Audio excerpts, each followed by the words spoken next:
juga dari lingkungan, dari masyarakat. Bagaimana lingkungan terdekat anak gitu ya, itu bisa mengenalkan tentang Indonesia. Gitu. Jadi sebenarnya susah-susah gampang, asal kita semua itu saling bekerja sama gitu kan. Banyak kok teman-teman yang sudah bergerak di isu-isu tentang kebangsaan, tentang Indonesia, tentang toleransi yang bisa kita ajak kerjasama sebenarnya. Oke, ini ada juga yang nanya nih Mbak, kalau yang usianya di atas 25 tahun apakah bisa ikut terlibat? Oh, masih bisa. Kita punya banyak. Jadi kayak tadi program kita kan ada yang jadi narator ya gitu. Bisa juga kalau mau jadi narator untuk di cerita rakyat Indonesia gitu. Terus bisa juga jadi relawan untuk RPTRA. Kita butuh banyak teman-teman relawan untuk itu tadi mengajarkan tentang Indonesia kepada anak-anak muda, terutama kepada anak-anak ya, karena ya kalau nggak sedini mungkin mengenalkan Indonesia, terus mau kapan lagi? Oke, baik Mbak.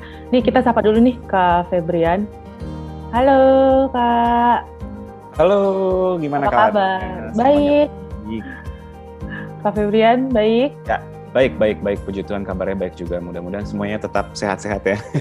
Amin, sehat. Nah, ini lagi masa pandemi gini, Kak Febrian sibuknya apa nih Kak?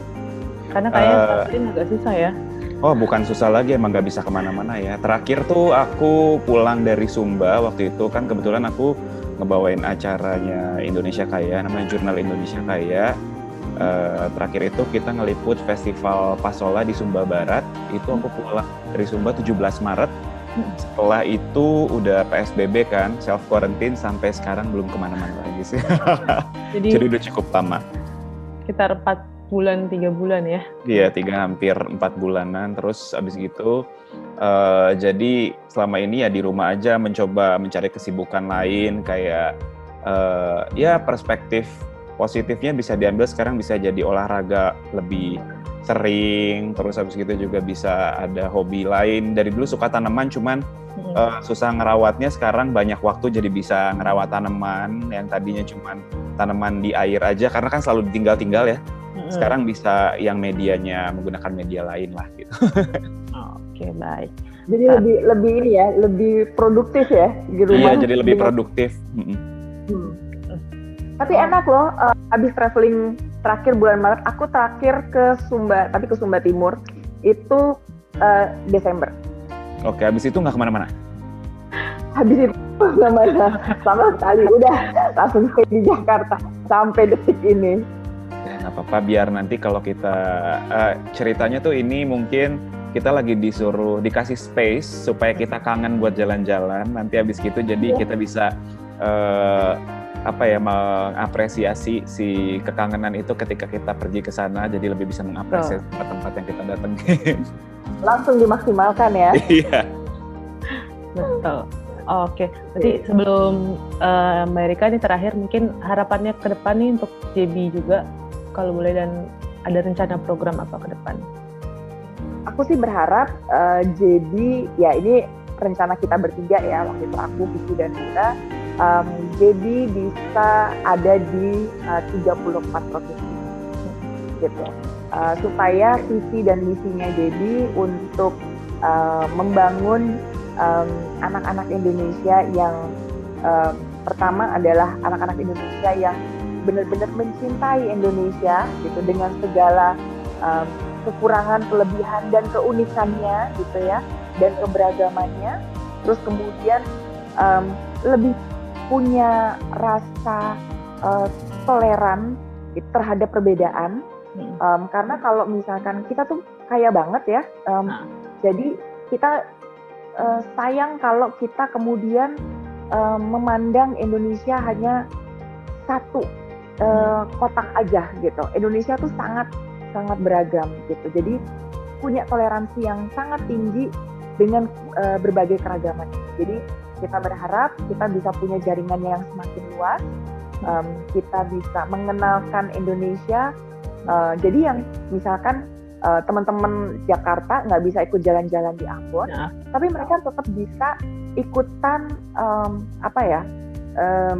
jalan-jalan Ambonnya lewat cara yang lain gitu.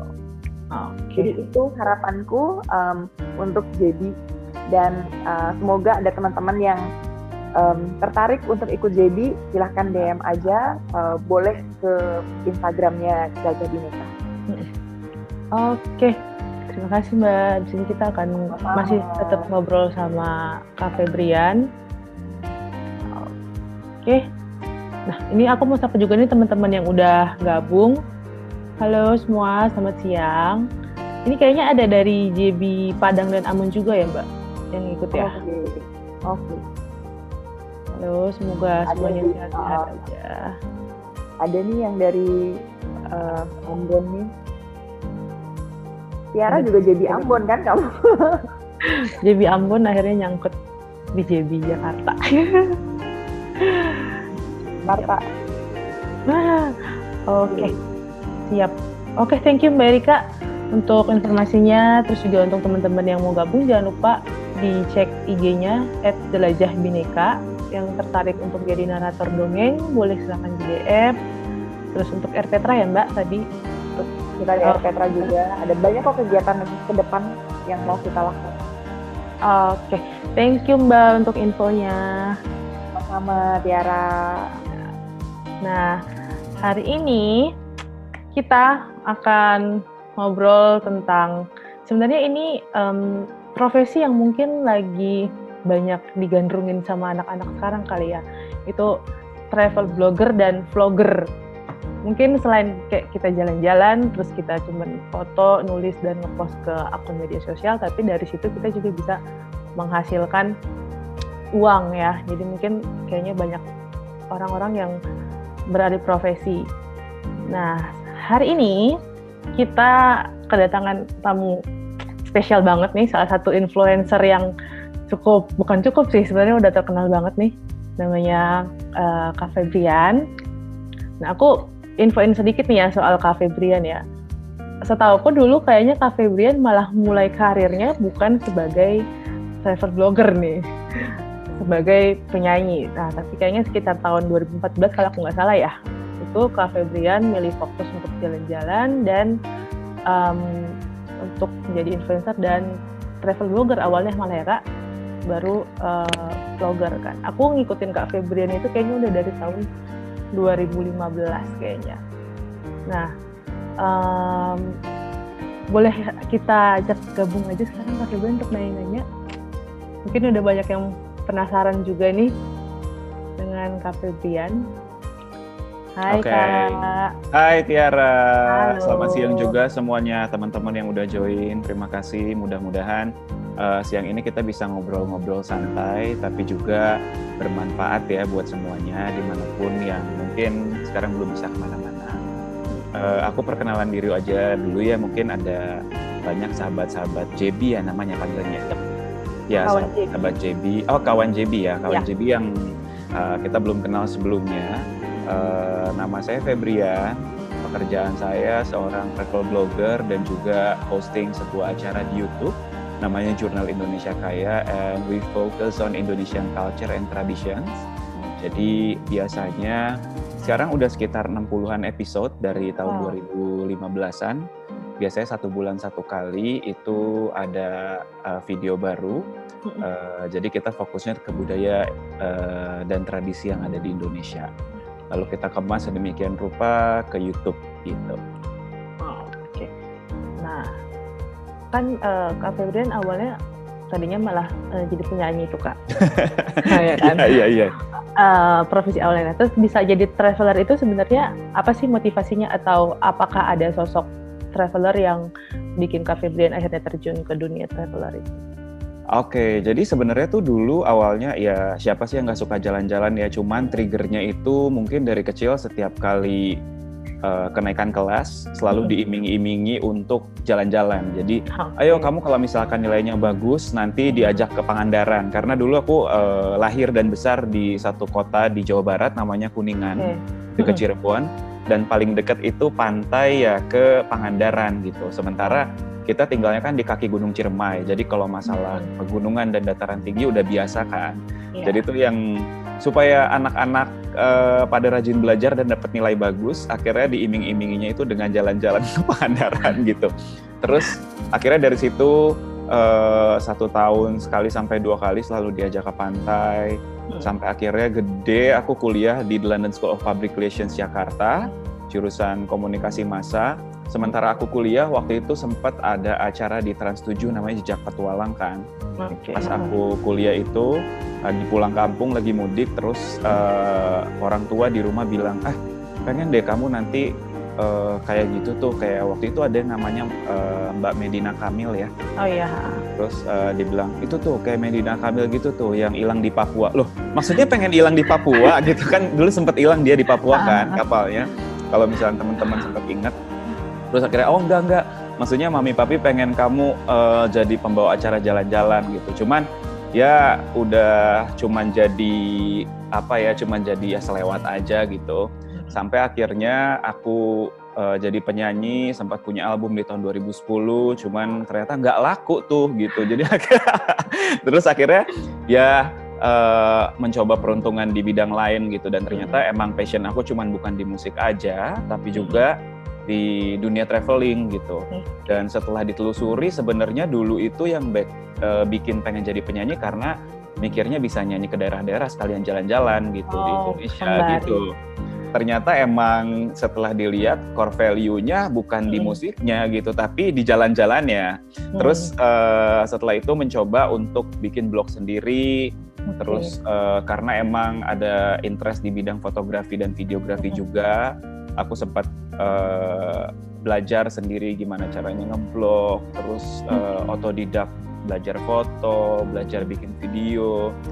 Terus setelah sekitar 1 tahun aku traveling dengan menggunakan biaya sendiri gitu ya, dengan tabungan seadanya lah 1 tahun, berpindah dari satu kota ke kota lain di Indonesia, nebeng-nebeng ke orang gitu dulu awal-awal ya, naik kereta ekonomi. Terus aku dihubungin sama Indonesia Kaya gitu. Indonesia Kaya ini terus ditawarin untuk jadi pembawa acaranya Jurnal Indonesia Kaya. Waktu itu baru mau dibuat sekitar 5 tahunan yang lalu.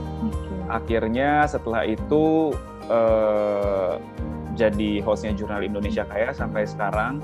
Dan makin cinta lagi sama Indonesia. Ternyata Indonesia kaya banget, bukan cuma kekayaan alamnya aja, tapi wawasan aku jadi makin terbuka karena melihat budaya dan tradisi di Indonesia yang merupakan harta karun juga yang sebenarnya masih banyak yang belum tahu gitu.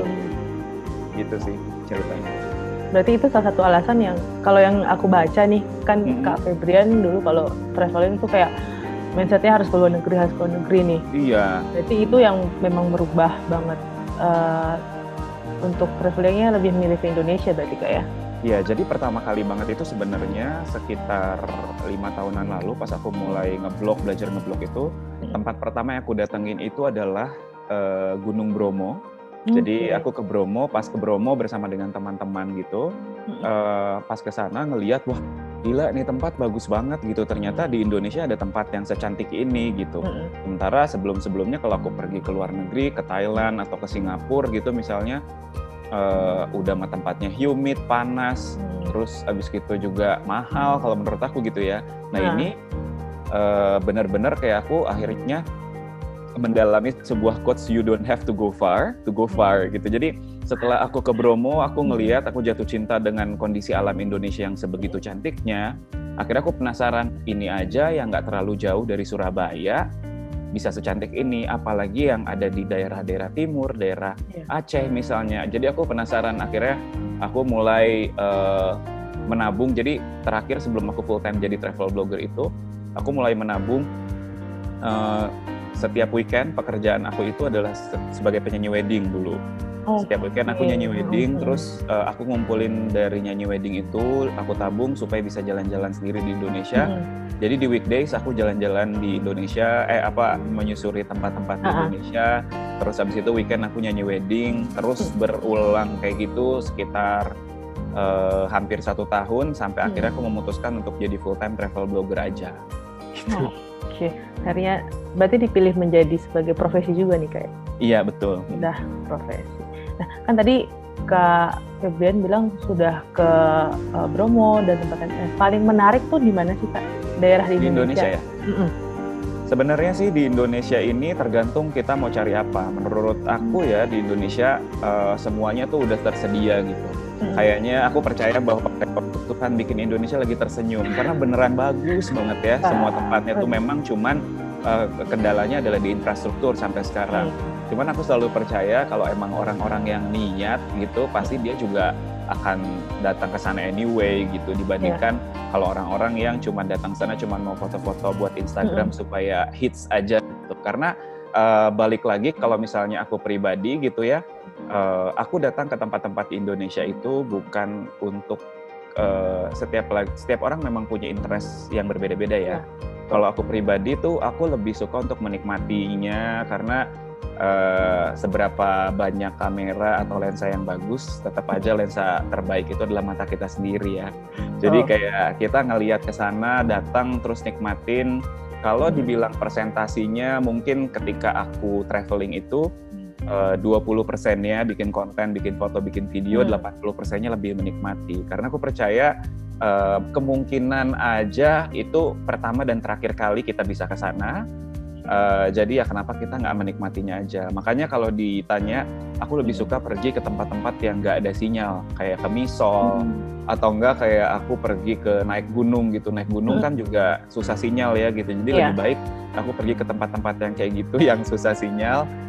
Jadi bisa lebih menikmati dan fokus kepada surroundings dan bisa lebih belajar banyak lagi dari tempat yang kita datengin, baik kita ketemu sama orang-orang baru dengan culture yang berbeda dengan yang biasa kita lihat misalnya, atau kita ketemu sama pemandangan-pemandangan yang indah banget yang bisa bikin kita punya inspirasi akan banyak hal atau untuk pekerjaan kita nantinya gitu. Jadi sebenarnya sih makanya aku punya tagline the more you travel, the more you know yourself better tuh karena beneran kita bisa merefleksikan macam-macam hal ketika kita lagi pergi ke suatu tempat gitu.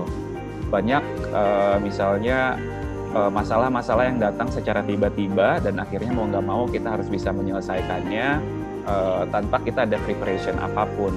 Akhirnya itu bisa kita aplikasikan di kehidupan kita setelah kita setelah kita pulang dari tempat yang kita datangin itu. Nah, kalau tadi kan Kak Febrian bilang datang ke satu tempat itu bukan hanya misalnya menikmati, tapi kan Kak Febrian juga nulis untuk vlogger ataupun video untuk vlog ya berarti ya Kak. Nah, biasanya tuh kalau dalam perjalanan Kak Febrian tuh perlengkapan apa aja sih yang dibawa Kak?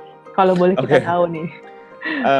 Lumayan kalau misalnya tergantung. Kalau misalnya emang personal trip, jadi karena pekerjaan aku juga memang travel blogger, emang pekerjaannya traveling. Kalau ditanya enak banget ya liburan, tapi sebenarnya tetap kita punya responsibility. Misalkan ada kerjasama dengan brand atau ada kerjasama dengan pemerintahan atau kayak diundang ke daerah-daerah gitu, kita harus deliver dan kita harus responsible dengan kita harus bertanggung jawab dengan apa yang sudah ditugaskan. Misalnya harus mengambil foto atau video gitu. Kalau personal trip aku jarang banget bawa kamera.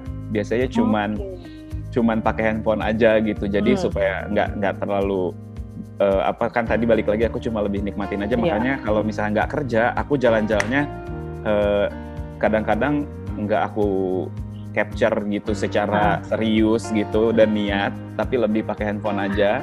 Jadi bisa lebih nikmatin. Cuman kalau ditanya gear, aku punya beberapa kamera yang biasa aku bawa. Yang pertama aku sekarang menggunakan Lumix, Panasonic Lumix G95 dengan lensa 42,5 f1.2 lensa fix. Terus ini untuk kerjaan ya. Terus abis gitu aku juga biasanya bawa GoPro ada GoPro 8 dan GoPro yang bisa kameranya 360 gitu mengcapture semua. Itu GoPro Fusion, bukan Fusion, apa sih namanya, GoPro Max sekarang, sorry. Terus aku juga pakai DJI Mavic Air 2 sekarang, pakai drone juga, sama handphone biasanya. Gitu. Jadi aku punya ransel sendiri yang khusus untuk peralatan tempurnya. Gitu. Kamera. Nah, buat teman-teman juga nih yang kalau mau bertanya, boleh di raise hand, mungkin biar langsung kita interaksi kali ya nanti kalau ada yang penasaran nih, pengen tahu misalnya jadi profesi sebagai travel blogger dan vlogger, boleh langsung. Kalau misalnya saran dari Kak Febrian mungkin buat teman-teman yang kayak yang ikut ini kayak pengen nih jadi travel blogger dan vlogger gitu kan Kak. Nah, sarannya buat kontennya itu sebenarnya yang bagus kayak gimana sih Kak? Oke. Ada beberapa poin yang mungkin bisa teman-teman bisa catat juga, bisa ditulis mungkin ya. Ini balik lagi, aku bukan expert, tapi aku lebih sharing ke pengalaman yang pernah aku alamin aja, dan mudah-mudahan bisa membantu teman-teman semuanya. Biasanya tuh dulu pertama kali banget waktu aku memulai ngeblog ya, pertama jangan takut salah dan jangan takut gagal. Itu harus dipentingin dulu gitu.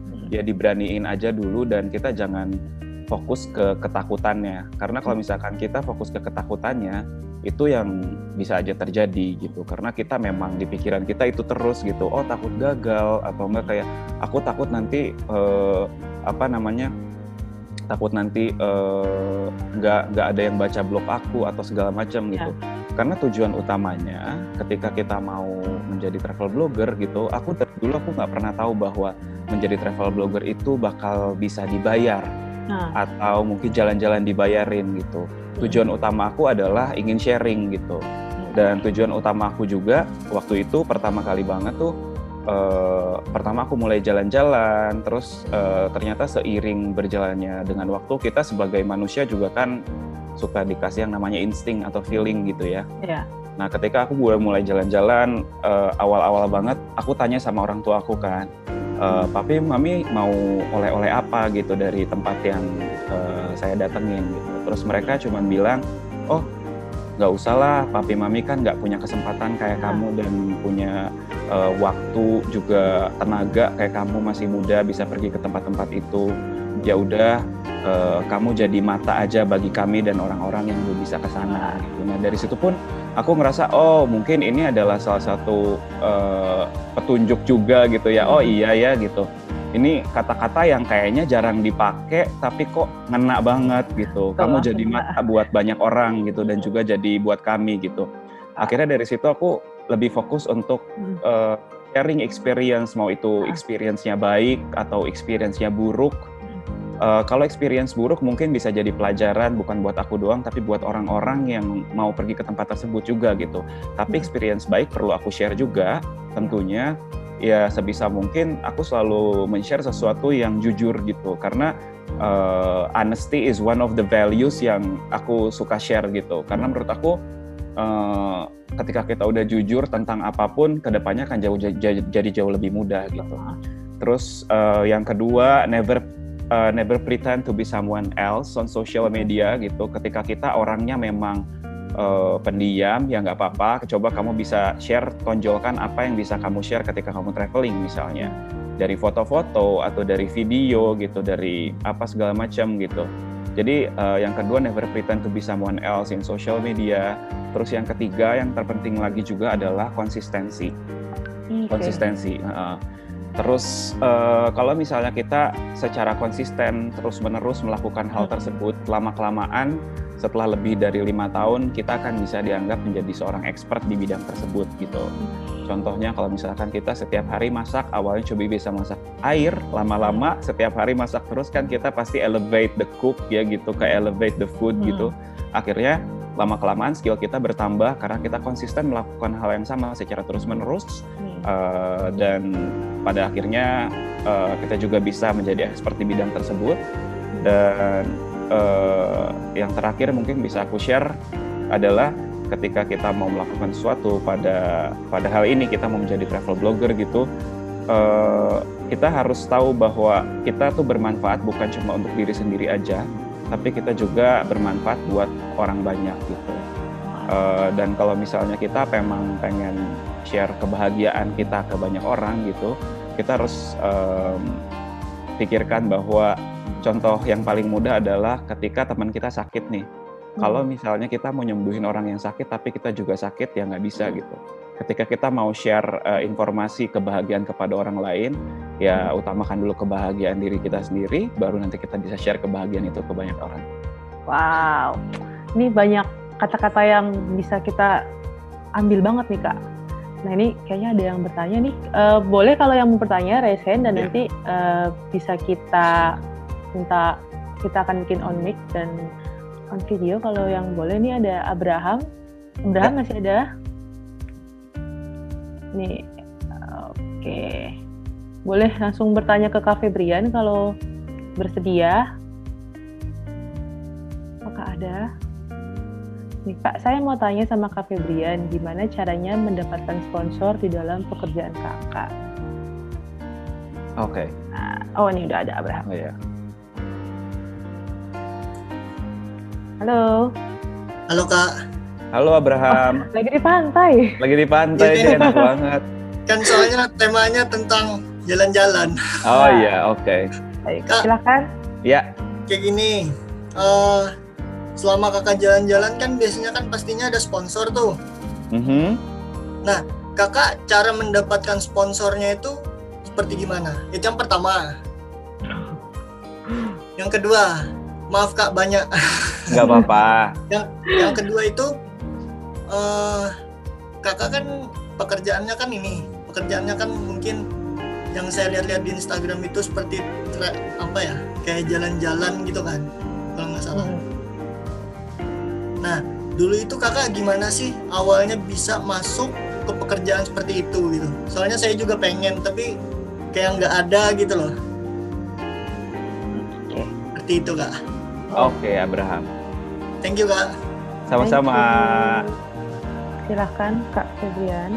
Ya, Abraham, terima kasih untuk pertanyaannya, cukup menarik. Yang pertama, gimana caranya mendapatkan sponsor kan tadi ya. Jadi kalau misalnya aku sendiri dari awal tadi balik lagi seperti yang aku udah share sebelumnya, bahwa aku sebenarnya dari awal nggak tahu kalau ternyata jalan-jalan jadi travel blogger atau pekerjaan aku yang sekarang ini bisa dapat sponsor untuk jalan-jalan gitu. Tapi akhirnya setelah aku jalanin, yang pertama adalah kita harus punya karya yang bagus dulu dan jangan pernah mengemis-ngemis kepada brand atau apapun gitu. Karena menurut aku pribadi, kalau kita punya karya yang baik, entah itu dari blog, entah itu dari foto atau video, dan kita konsisten melakukannya secara perlahan-lahan, memang waktunya tidak pernah ada yang tahu kapan kita bisa jadi misalnya menjadikan travel blogger ini full time pekerjaan, tapi memang harus berani melakukan first step dulu gitu ya, getting out from your comfort zone gitu. Dulu sebelum aku jadi full time travel blogger, seperti aku udah share, aku nyanyi wedding di weekend, terus weekdays aku jalan-jalan gitu. Nah itu sebenarnya secara menguntungkannya lebih menguntungkan aku nyanyi wedding di awal-awal gitu. Aku udah jelas, udah pasti setiap Jumat, Sabtu, Minggu atau Sabtu, Minggu pasti aku nyanyi wedding di hotel-hotel di Jakarta. Aku sudah tergabung dalam satu wedding entertainment juga. Jadi udah pasti ada pemasukan tetap yang kalau dibandingkan ketika aku jadi travel blogger awal-awal nggak ada pemasukan sama sekali. Dapat duitnya dari mana nih gitu, nggak tahu. Cuman aku berani melakukan the first step gitu, keluar dari comfort zone, which is dulu aku nyanyi wedding dan akhirnya melakukan sesuatu secara 100%. Triggernya adalah waktu itu aku ketemu dengan satu teman waktu pas lagi traveling ke Nusa Tenggara Barat, dan ternyata beliau adalah seorang career coach dan juga psikolog. Aku bertanya, Mas, kira-kira dari traveling ini bisa menghasilkan nggak ya gitu di kemudian hari? Terus dia bilang, menurut kamu bisa nggak, Febrian? Bisa. Pas aku bilang bisa, dia bilang kayak, kalau kamu nggak ada keraguan dan kamu barusan menjawab dengan lantang bahwa kamu bisa gitu, pasti kamu akan berhasil. Tapi waktunya kapan, itu cuma bisa Tuhan yang tahu, aku juga nggak tahu. Tapi yang pasti dia bilang, yang harus dilakukan adalah kamu bekerja keras, kamu berusaha. Gimana caranya supaya kamu bisa menghasilkan dari traveling gitu. Ya waktu itu dia bilang, pokoknya yang penting kamu jika mau melakukan sesuatu itu jangan setengah-setengah. Sekarang yang kamu lakukan itu setengah-setengah. Setengah jalan-jalan, setengah nyanyi wedding. Coba kamu pilih salah satu supaya kamu bisa berhasil di bidang tersebut gitu. Karena kalau kita fokus melakukan 100%, hasilnya juga akan 100%. Tapi kalau kita nggak fokus, hasilnya setengah-setengah, ya hasilnya setengah-setengah gitu. Akhirnya dari situ aku memberanikan diri dengan tabungan yang aku punya secukupnya untuk menjadi full-time travel blogger. Dengan aku membuat karya, aku nggak pernah bilang karya aku bagus, tapi ternyata banyak yang suka dan banyak yang ngerasa relate dengan apa yang aku lakukan. Informasi yang aku sampaikan juga tidak dibuat-buat, karena begitulah selalu keadaannya sesuai dengan apa yang aku alami. Ya, ketika ketemu hantu ya aku ceritain, ketika aku misalnya suka dengan makanannya atau aku nggak suka ketika di sebuah tempat, ya aku juga bilang gitu. Jangan ketika ke India makan makanan ini di sini karena bau kecoa misalnya. Ya dengan tadi aku bilang konsistensi yang aku lakukan dari satu mulut ke mulut yang lain, dan ternyata banyak brand-brand juga dan juga beberapa tourism board yang ada di bukan cuma Indonesia aja akhirnya, tapi di luar-luar juga yang mengundang mencari travel blogger di Indonesia, dan search engine di Google langsung bilang misalkan Febrian gitu, travel blogger di Indonesia salah satunya.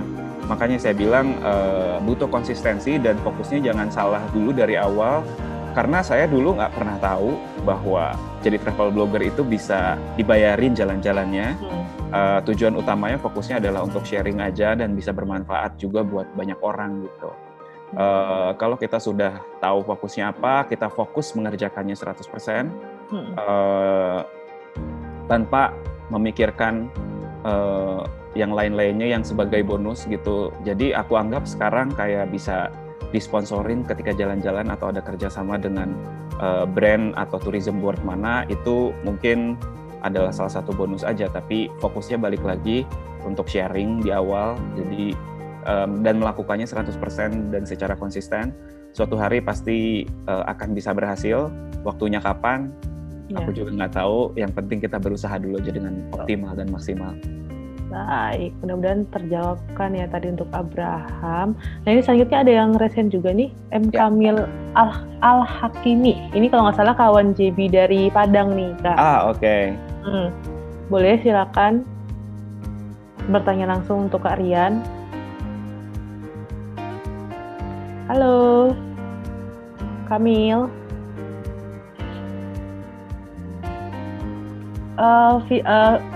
Kayaknya mic-nya belum on deh. Masih ke mute ya? Iya, masih ke mute. Coba di unmute dulu. Oke, udah. Halo Kamil. Halo. Halo Bang. Siang semuanya. Selamat siang. Ya, ini mau nanya nih. Sebelumnya mau cerita dulu, tapi nggak cerita banyak sih. Saya punya channel YouTube. Udah lumayan sih. Tapi belum fokus kontennya, masih random gitu, tapi lumayan lah Bang. Nah setelah ini nih, kalau di YouTube tuh kan banyak tuh versi video. Nah saya mencoba untuk lebih fokus ke satu konten gitu, misalnya kayak presentasi aja. Tetapi angka keramat itu sampai 5 video Bang. Setelah 5 video, setelah saya lihat video-video sebelumnya, ya ini nggak menarik lah kayaknya. Terus pokoknya angka 5 ya paling banyak, biasanya 3, pindah lagi 5, ya udahlah berhenti aja, atau besok kalau ada semangat lagi coba yang lain, ide yang lain lah gitu. Nah ini menarik sih Bang, tadi Abang kan bilang konsisten. Kalau Abang pribadi tips untuk konsistennya di bidang ini apa gitu? Lebih ke konsisten. Terima kasih Bang. Oke, terima kasih Kamil daripada. Terima kasih Kamil. Ya. Oke, kemarin ini aku sempat dipercaya sama tiket.com untuk punya satu sesi di Social Media Week di Senayan City. Dan waktu itu aku sharing, ada 2 sesi deh. Satu sesi yang aku sendiri ngomongin tentang salah satu movement atau gerakan yang aku bikin sendiri.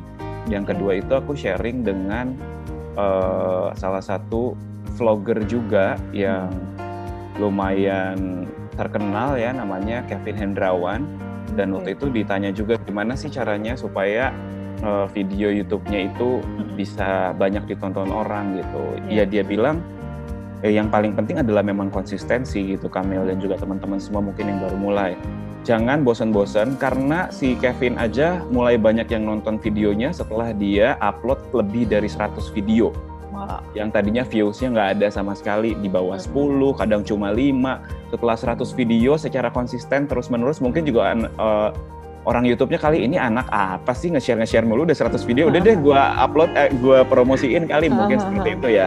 Tapi yang pasti sih balik lagi konten yang dibikin udah pasti karyanya harus oke gitu, sesuai dengan konsep yang kamu bikin sebelumnya. Makanya tadi aku bilang di awal kita harus selain konsisten juga kita melakukannya 100%. Jangan setengah-setengah gitu. Jadi semuanya dipikirin dulu konsepnya, konsisten nguploadnya. Tenang aja, tunggu waktunya kapan, karena kita tuh cuma bisa berusaha doang, Tuhan yang menentukan beneran deh. Yang penting kita ngerjainnya udah optimal dan jangan sampai kita ngerasa di kemudian hari akan karya-karya yang atau pekerjaan yang pernah kita buat itu untuk disesali karena kita nggak ngerjainnya secara maksimal gitu. Karena menurut aku pribadi nih, sesuai dengan pengalaman aku juga, di dunia ini nggak ada yang nggak bisa. Kita mau atau enggak.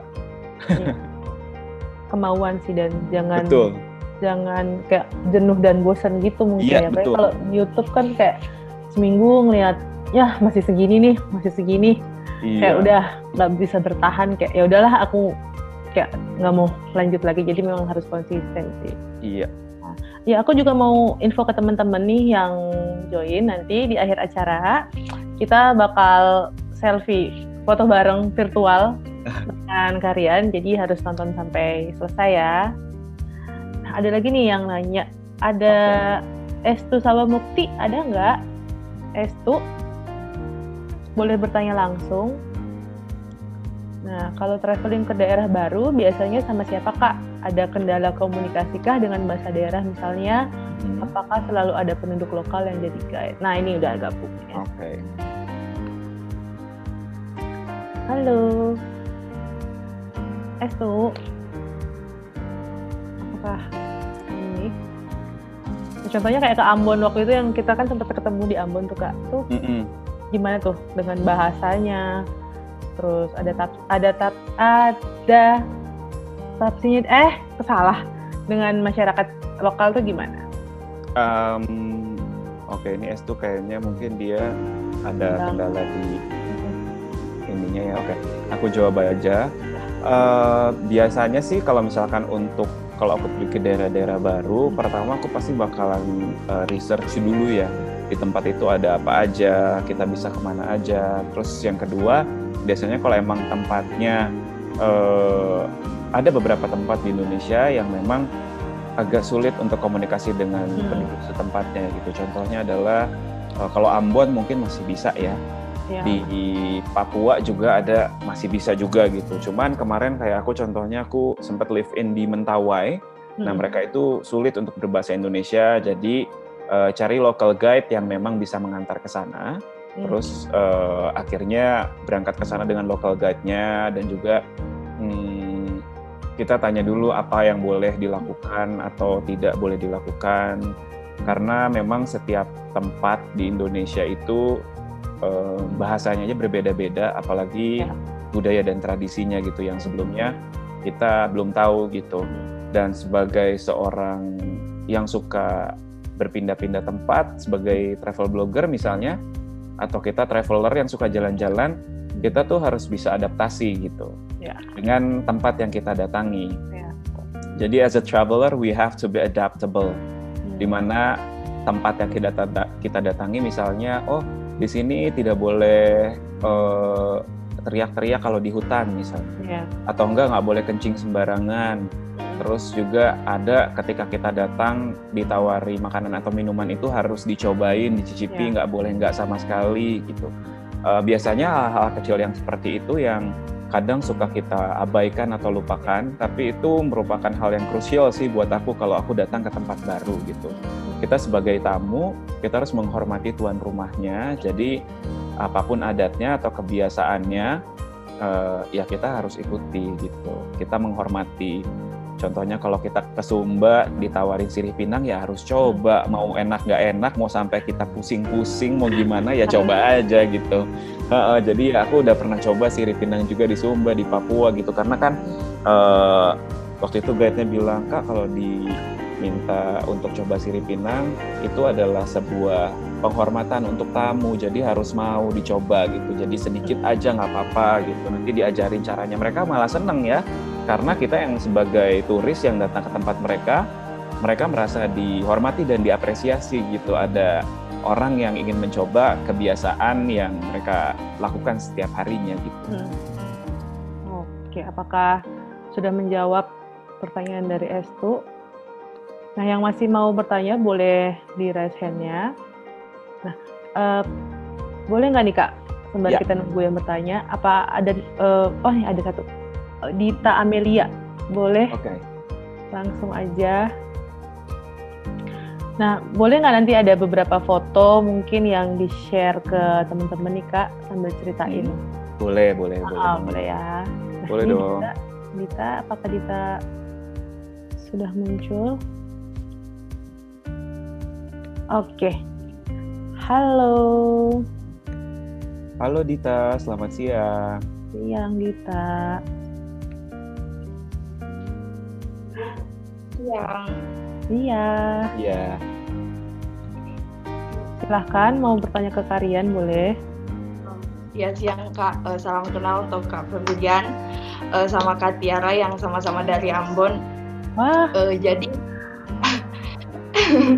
saya mau bertanya nih, untuk Kak Febrian kan dalam travel blog itu kan waktu lihat foto-foto nih, ternyata kakak itu punya banyak teman. Nah, untuk mendapatkan teman-teman itu tuh kayak gimana gitu? Oke, makasih Kak. Oke, makasih dari Ambon. Oke, Dita. Jadi pertanyaannya gimana mungkin kita punya bisa berkenalan dengan teman-teman yang seprofesi gitu ya. Seprofesi misalnya dalam hal ini aku travel blogger, atau dulu sempat aku menjadi penyanyi, punya kenal-kenalan juga yang seprofesi.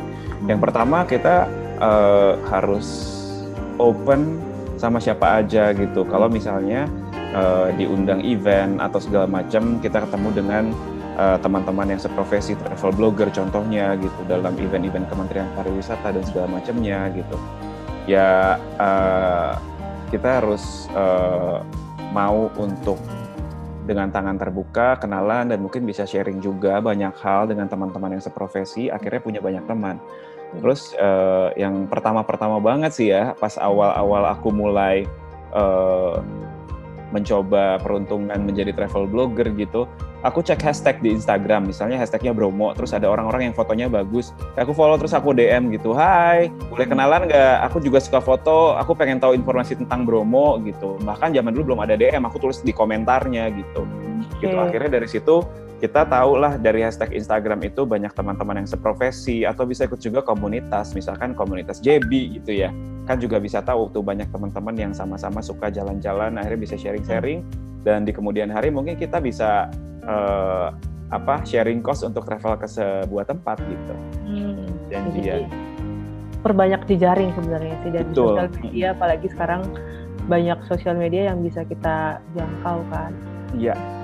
Kalau aku boleh tahu nih Kak, daerah mana di Indonesia yang paling berkesan untuk tradisi dan budaya buat Karian? Balik lagi tadi aku bilang ya, setiap tempat tuh di sini di Indonesia tuh mereka punya budaya dan tradisi yang luar biasa gitu. Kalau misalnya mau dibandingin ya nggak bisa ya, karena mereka punya keunikan masing-masing. Tapi yang masih aku ingat sampai sekarang adalah ketika waktu itu aku pernah liputan sama Jurnal Indonesia Kaya ke Singkawang. Mereka itu kalau misalnya ada festival Cap Gomeh gitu ya, Cap Gomeh di sana, karena mereka kan suku yang lumayan dominan di sana itu namanya suku Hakka atau Khe gitu, yang dulunya adalah dari Cina daratan sana. Mereka akhirnya bermigrasi ke Pulau Kalimantan dan ada di Singkawang, dan akhirnya jadi penduduk tetap di sana gitu. Itu unik banget. Kalau misalkan Cap Gomeh mereka ada pawai namanya tatung. Jadi si tatung ini itu kalau misalnya kita tahu mungkin yang dilakukan sama orang-orang di Jawa itu debus ya. Mereka itu pawai keliling kota dengan kesurupan yang konon katanya roh-roh leluhurnya mereka gitu, yang ada mereka misalkan dibopong di kursi gitu, terus semuanya tuh kursinya itu dari pisau, jadi mereka tuh nggak apa-apa, jadi kayak kebal gitu. Terus ada yang tusuk-tusuk mukanya segala macem pakai, ya lumayan unik dan menyeramkan sebenarnya untuk sebagian orang ya. Cuman aku ngelihatnya ini unik aja gitu, dan sebuah experience yang kayaknya emang nggak akan pernah aku lupain gitu, untuk bisa ngelihat sendiri gitu pawai orang diarak keliling kota tapi lagi kesurupan gitu kan, serem juga ya, sampai matanya tuh sebenarnya orang kayak pada putih gitu. Aku ngelihatnya juga kayak agak serem, cuman seru juga sih ternyata di Indonesia kita punya tradisi yang seperti ini gitu. Dan akhirnya aku tahu bahwa Cap Gomeh itu adalah malam ke-15 setelah tahun baru Cina, di mana kayak roh leluhurnya itu selama 15 hari dari tahun baru Cina sampai Cap Gomeh itu mereka masih gentayangan katanya, tapi di malam ke-15 itu mereka akan pergi ke alamnya masing-masing gitu. Tapi seru banget sih, karena banyak banget yang bisa aku share dan akhirnya ngebuka wawasan aku tentang budaya dan tradisi yang ada di Indonesia ini. Oke, thank you Kak. Ini ada lagi nih yang ngeresen, boleh JB Wahyu Hidayat. Oke. Ini kawan JB nih.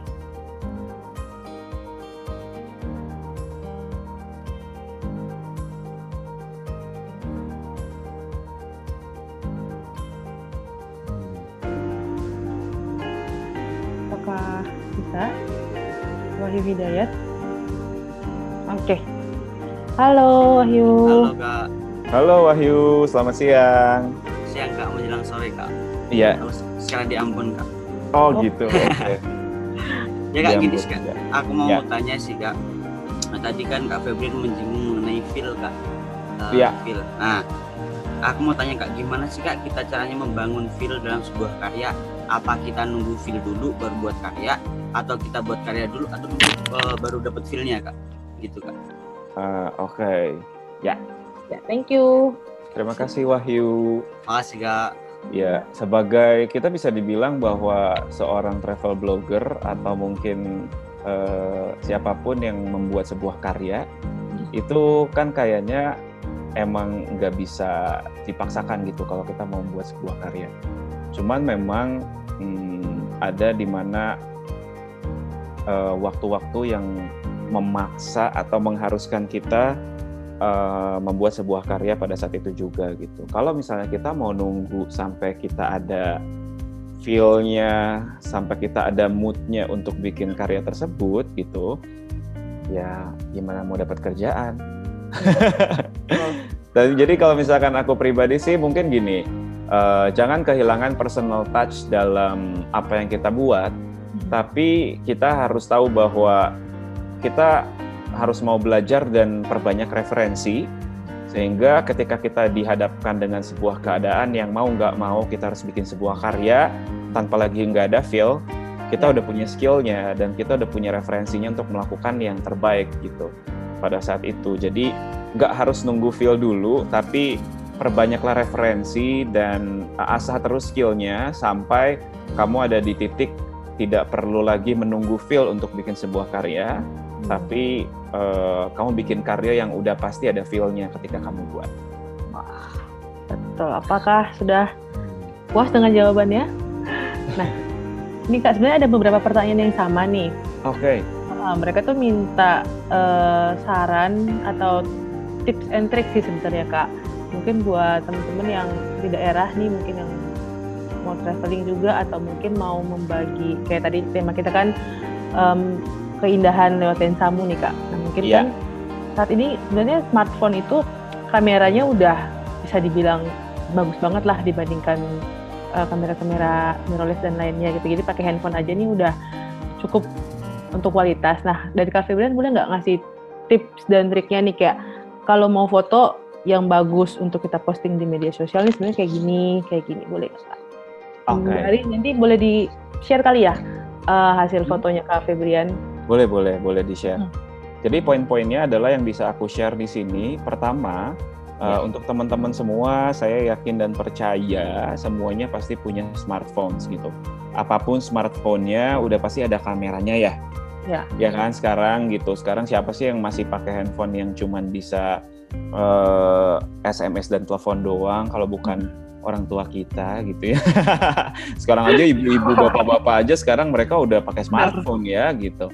Jadi sebenarnya yang bisa kita lakukan adalah dengan mengoptimalkan gear yang kita punya tanpa harus membeli lagi gitu. Misalnya contohnya foto ini aku ambil pakai handphone aku aja kok gitu. Biasanya sekarang handphone sekarang udah ada mode portraitnya ya gitu. Sekarang gimana caranya kita bisa mengoptimalkan gear yang kita punya? Yang pertama adalah udah tadi sempat disinggung pas lagi jawab pertanyaannya, kita harus perbanyak referensi.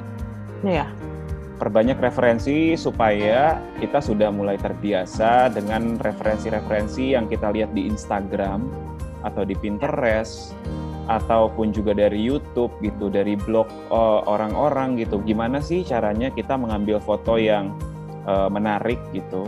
Gimana caranya kita mengambil foto yang dengan angle yang enak dilihat misalnya seperti itu.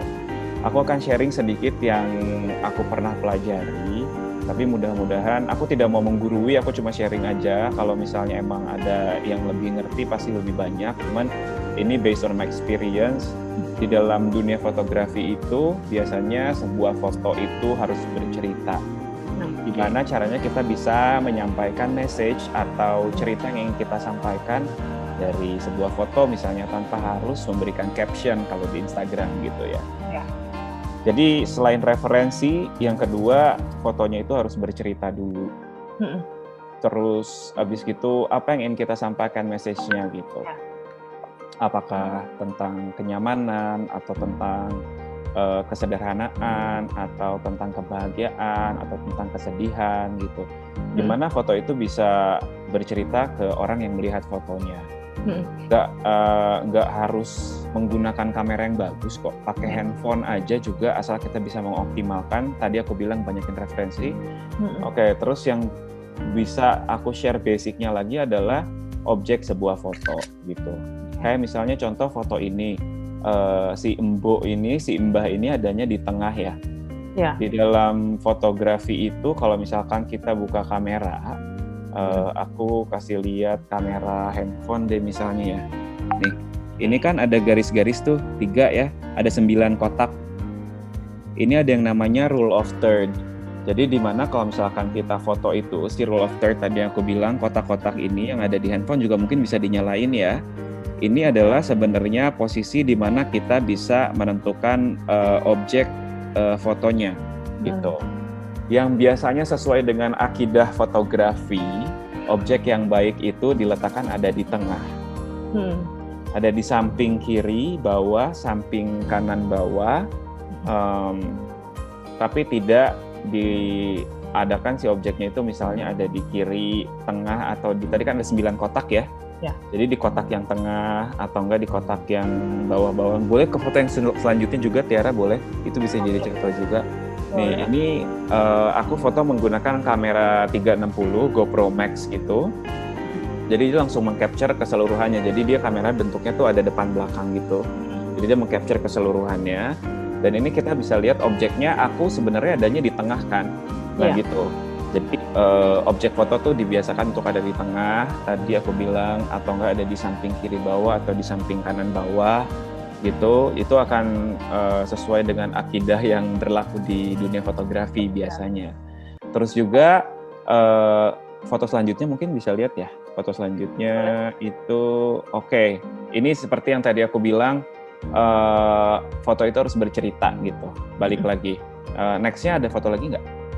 Masih. Nah, oke. Ini bisa aku kasih contoh juga ya, sebagai kalau foto itu kita mata manusia ini sudah terbiasa melihat sesuatu yang linear gitu, baik vertikal atau horizontal, kita biasa melihat yang lurus. Jadi biasanya orang-orang bilang ada yang OCD tuh ya, yang OCD tuh kadang kalau misalnya kayak kita ngelihat miring dikit aja pengen dibenerin. Itu sesuai dengan yang biasa terjadi karena memang mata kita sudah terbiasa melihat yang lurus. Makanya arsitek itu atau yang pada kerja di teknik-teknik itu harus bisa bikin garis lurus gitu ya, tanpa mencong-mencong gitu. Jadi sebisa mungkin kita bikin si garis horizonnya itu tetap lurus dan enak dipandang oleh mata gitu. Contohnya foto inilah gitu. Aku lagi ada di Nusa Penida waktu itu ini. Nah, objeknya ada di tengah bawah nih, aku sebagai objek dan belakangnya menjadi background. Tapi jangan melupakan selain komposisi dalam sebuah foto, kita juga jangan melupakan ada yang namanya garis horizon yang biasa dilihat oleh mata ini. Jangan sampai miring gitu. Untuk bisa kita lihat ya, ada si batunya sama ombaknya juga tetap lurus gitu loh. Garis gini gitu. Selanjutnya masih ada lagi nggak atau udah habis fotonya? Masih ada fotonya. Oke, Mas. Oke. Nah, terus ada lagi hal lain yang bisa aku bilang dari tadi, referensi membuat kita menjadi kreatif gitu. Sebenarnya mungkin ide foto seperti ini udah sering sekali dilakukan, banyak dilakukan. Cuman masalahnya adalah gimana kita bisa thinking out of the box juga ketika kita mau create sebuah karya foto gitu untuk mengabadikan sebuah momen gitu. Gimana caranya? Ya dengan perbanyak referensi, balik lagi yang tadi aku bilang. Lihat foto-foto di Instagram atau foto-foto di Pinterest yang akhirnya jadi inspirasi ketika kita lagi ada di sebuah momen dan sebuah tempat, kita bisa mengaplikasikannya dan hasilnya pun jadi jauh lebih menarik. Sebenarnya kalau misalnya aku mau foto sunsetnya aja, ya juga bisa. Cuman akan jauh lebih menarik ketika ada objek dan objeknya lihat deh kayak siluet gini, sementara ada kayak refleksi ke bawah gitu. Ini aku bisa dapatkan juga bukan karena ide aku sendiri, tapi aku pernah melihat foto yang serupa dengan seperti ini dan akhirnya aku coba untuk aku coba recreate dengan ide yang udah pernah ada gitu. Oke. Kayaknya masih ada foto lagi nggak nih? Apakah masih ada? Udah ya. Udah habis ya. Oke. Nah, buat teman-teman yang mau bertanya juga seputaran tips dan triknya, boleh langsung dirasain aja. Berarti selama bisa dibilang dari 2014 ya kalian udah berapa banyak foto nih kira-kira dan video? Kalau sebenarnya banyak banget ya, kayak dicek di handphone aja sekarang fotonya hampir ada 100.000. Wow, itu hanya di handphone. Di handphone ya, belum lagi yang aku biasa ambil dan aku taruh di external hard disk gitu ya. Jadi ya cukup banyak foto-fotonya. Jadi sampai sekarang juga meskipun pandemi nggak bisa kemana-mana, aku masih bisa share foto-foto throwback dari zaman-zaman dulu pas aku pergi. Jadi masih ada stok fotonya nih. Iya. Nah, kedepannya mungkin masih pandemi sih ya Kak, tapi ada rencana, ada project apa boleh di-share?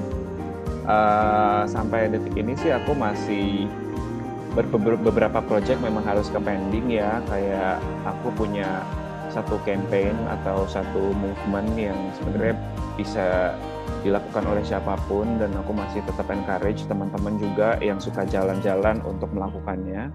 Jadi aku punya campaign namanya Berjalan Sambil Berbagi, di mana ketika kita traveling ke tempat-tempat terutama remote area atau daerah terpencil di Indonesia, itu kita cuma bukan jalan-jalan menikmati keindahan alam, budaya dan tradisinya aja atau kulinernya aja, tapi juga kita berbagi kepada adik-adik kita yang berada di sana, membagikan buku cerita atau buku pelajaran yang bisa kita bawa. Jadi setiap kali aku pergi ke daerah-daerah di Indonesia, biasanya aku selalu bawa 5-10 buku.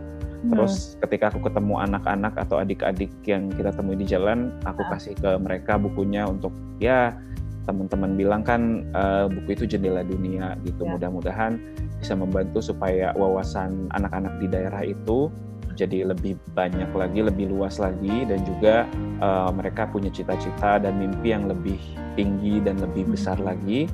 Karena biasanya anak-anak di daerah itu mereka cukup minder, bukan karena apa, tapi karena mereka nggak tahu gitu bahwa ternyata mereka bisa dapat beasiswa gitu di kemudian hari ketika mereka pintar dan segala macam. Mereka punya mimpi jadi profesi yang cuma mereka dilihat di depan mata aja, misalnya di daerah yang pegunungan yang mereka maunya jadi petani, mereka taunya mereka kalau sudah besar jadi seperti orang tuanya.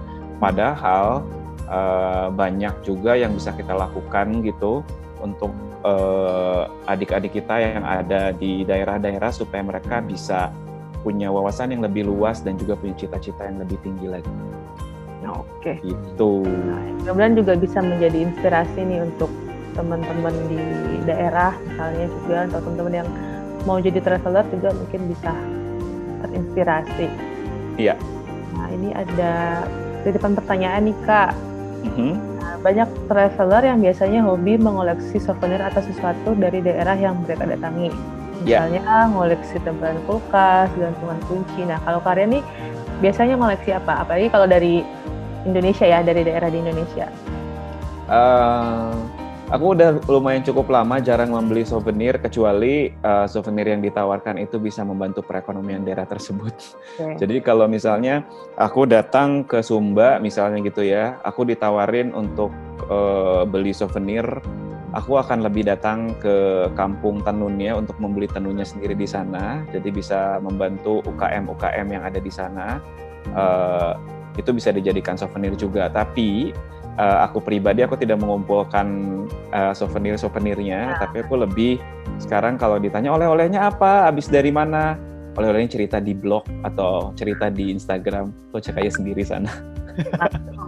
Oh ya, kalau mau ngecek blog atau akun YouTube-nya Kak Febrian, boleh kemana tuh Kak? Oke, aku tuh nggak punya akun YouTube pribadi, tapi bisa cek di YouTube-nya Indonesia Kaya. Keyword-nya kalau di YouTube, Jurnal Indonesia Kaya, udah ada sekitar 60-an episode. Mungkin teman-teman juga bisa berjalan-jalan dan memperkaya wawasan tentang budaya dan tradisi Indonesia. Lebih banyak lagi dengan menonton video tersebut sambil menunggu kapan ya kita bisa jalan-jalan lagi gitu. Atau kalau di blog bisa cek di www.ceritafebrian.com, di Instagram di @_febrian. Oke. Nah, ini ada juga nih Kak, dari Yulia Sarah Sembiring. Apakah masih ada? Kalau masih ada boleh gabung nih Kak Febrian. Terima kasih sharing pengalamannya, sangat menginspirasi. Apakah pengalaman sebagai travel blogger dan hasil foto ada rencana dijadikan dalam sebuah buku, dan apa harapannya ke depannya dalam bidang ini? Terima kasih. Terima kasih untuk pertanyaannya. Ini adalah salah satu goals atau mimpi saya untuk punya sebuah buku memang yang masih tertunda karena tidak mudah untuk mencurahkan sesuatu. Ada. Yulia Sarah Sembiring. Boleh. Kita tunggu dulu. Apakah mungkin koneksinya? Halo.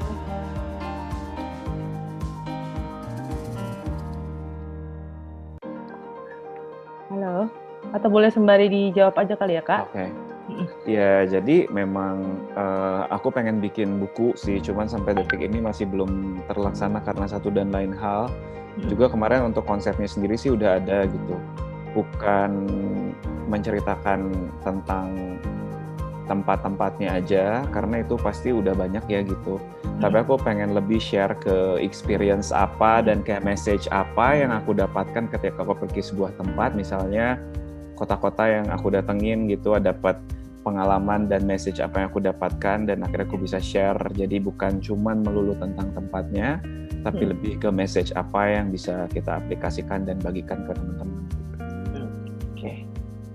Ini Yulia nggak bisa gabung sama kita kayaknya. Oke. Mudah-mudahan jawabannya terpenuhi ya. Nah, terakhir nih Kak, karena kita udah mau di penghujung juga. Nah, iya, nggak kerasa ya. Dan kayaknya kurang nih Kak. Aduh. Saya masih banyak yang mau ditanya. Nah, mungkin tips dan trik juga nih Kak. Mungkin buat kita upload misalnya ke Instagram kali ya. Nah, foto yang kayak gimana dan captionnya tuh sebenarnya isinya yang bagus gimana sih Kak? Gitu. Oke. Dulu pernah kita belajar tentang di bahasa Indonesia kalau kita mau mengarang sebuah cerita itu pasti ada yang namanya pembukaan atau pendahuluan, terus ada body text-nya, lalu ada terakhir ada penutupannya. Sesimpel itu aja sih sebenarnya kalau kerangka dasarnya untuk pemilihan caption. Terus sebisa mungkin kita tetap kasih personal touch atau personality kita di caption tersebut di sebuah tulisan untuk Instagram itu. Jadi selain informasi yang bisa kita share, kita juga bisa storytelling di caption tersebut. Dan juga terakhir di penutupan kita bisa berikan call to action atau umpan balik gitu untuk teman-teman yang baca, bisa menjadi sebuah pertanyaan atau bisa juga menjadi sebuah kalimat penutup yang agak menggelitik gitu misalnya. Jadi pokoknya kita mencoba mencurahkan si story yang udah ada di foto sebenarnya atau video kembali ke menguatkan di captionnya gitu. Jadi ada pembukaan, isinya, terus ada penutupannya gitu. Oke. Nah terakhir, daerah mana yang pengen banget Kak Febrian datang tapi belum kesampaian nih? Di Indonesia masih banyak banget kan, kita di Indonesia ada lebih dari 17.000 pulau ya.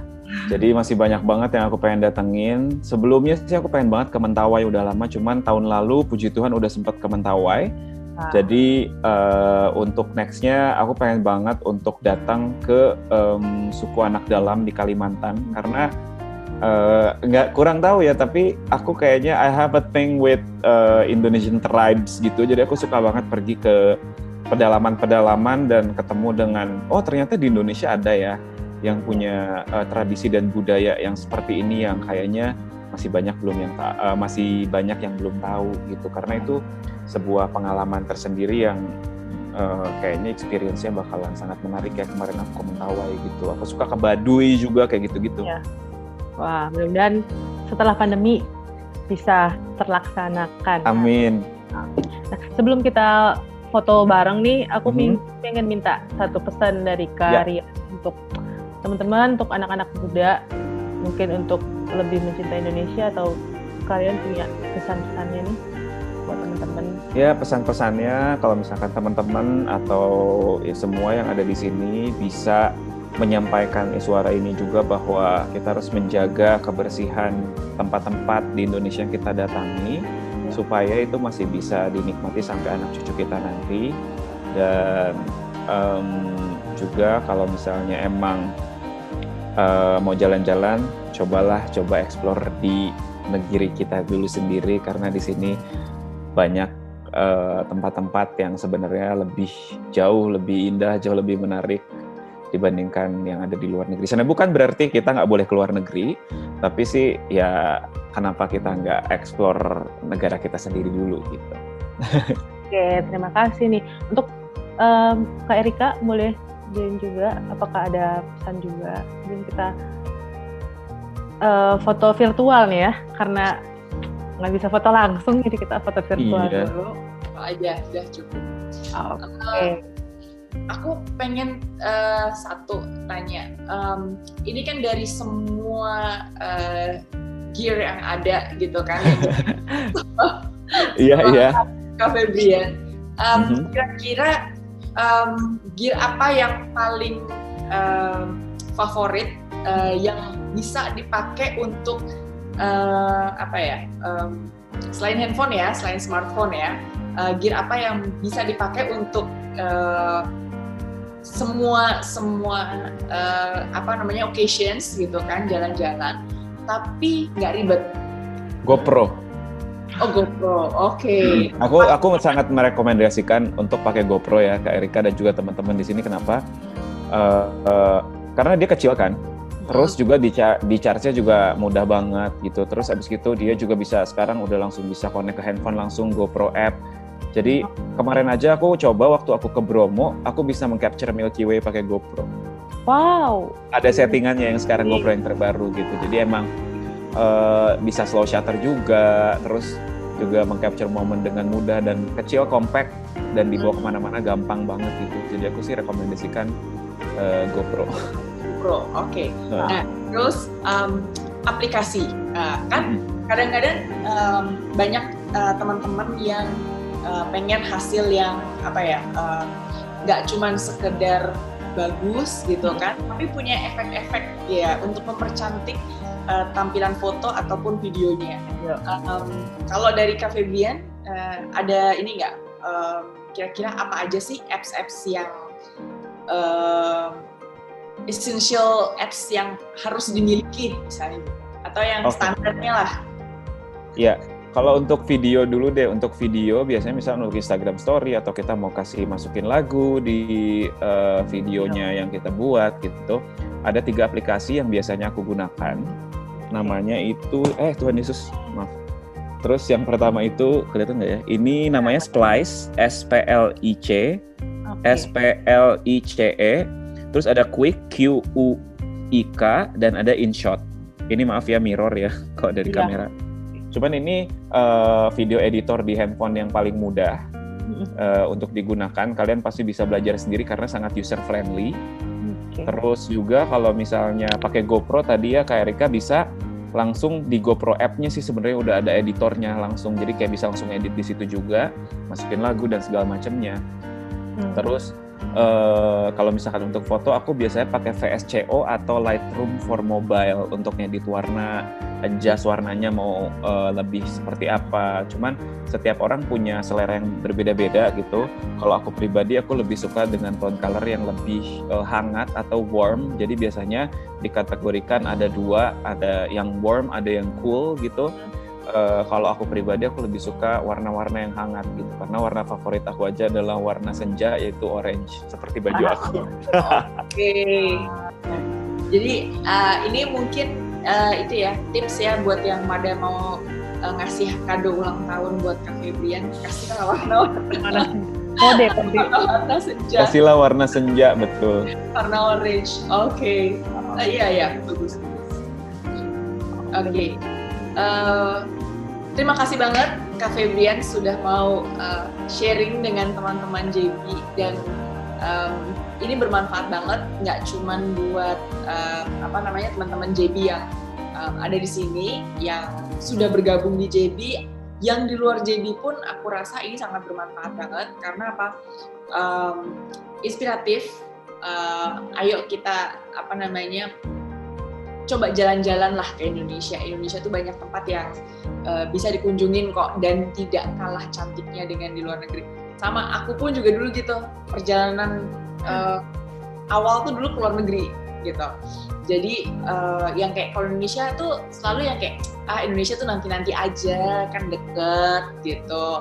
Kita masih punya tenaga, masih muda gitu. Tapi kan nggak terasa ya, namanya umur gitu kan. Saya kayak tiba-tiba, aduh, tenaga kayaknya udah nggak kuat deh mau buat jalan-jalan. Apalagi kalau dilihat ekstrim, Indonesia tuh juga banyak tempat-tempat yang tadi misalnya kayak terpencil, yang kita harus ekstra tenaganya, bukan yang kayak jalan-jalan cuma sekedar ke puncak gitu ya, yang naik mobil udah sampai gitu. Tapi banyak daerah-daerah yang memang kita harus ada tenaga ekstra, terus kemudian juga biaya yang ekstra, karena semakin masuk ke pedalaman, udah pasti kita akan butuh biaya lebih, terutama misalnya kayak buat nyewa kendaraan, buat kadang-kadang ada yang nyiapin porter, kita kan juga harus bayar buat porternya, bawain barang-barang kita, kadang-kadang ada yang seperti itu ya gitu. Nah, terima kasih banget Kak Febrian buat sharingnya hari ini, manfaat sekali. Buat teman-teman JB, kita masih ada lagi kegiatan-kegiatan ngobrol lainnya. 2 minggu lagi ya, kita akan ada acara ngobrol juga dengan bintang tamu yang berbeda juga, tapi juga tidak kalah inspiratifnya dari Kak Febrian, karena kita berusaha untuk mencari teman-teman yang memang bisa memberikan inspiratif buat teman-teman. Jadi dipantengin terus Instagramnya JB untuk info selanjutnya. Oke, kita kayaknya akan foto bersama nih. Boleh ditampilkan semua teman-teman yang menonton. Nanti jangan lupa di tag ke Instagramnya Jelajah Bhinneka, dan mungkin boleh ke Kak Febrian juga ya, IG-nya Kak Febrian. Boleh diaktifkan semua videonya. Ada nama-nama yang aku kenal, ada Bapak Embong di sini. Kayaknya banyak teman-teman dari Ambon dan Padang nih ya, mudah-mudahan ilmunya bermanfaat nih.